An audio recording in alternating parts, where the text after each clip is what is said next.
Уважаеми колеги, казвам се Николай Рангелов и съм член на Софийската адвокатска колегия от 15 юли 1990 година.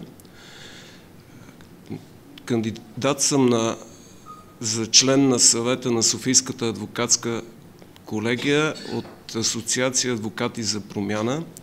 Кандидатирам се, тъй като съм решен да се боря упорито за реализиране на правомощията, които са дадени от текстовете на Конституцията, Закона за адвокатурата и другите нормативни актове за получаване на необходимия статут на адвоката, който по-настоящем считам за подценен, тъй като желая да направя необходимото, за да се изпълни с съдържание нормата от Закона за адвокатурата, че на адвоката се дължи уважение като на съдия, тъй като по-настоящем много институции и субекти работят в обратната насока и силно се опитват да подценяват ролята на адвоката и съм решен това да бъде променено. Благодаря.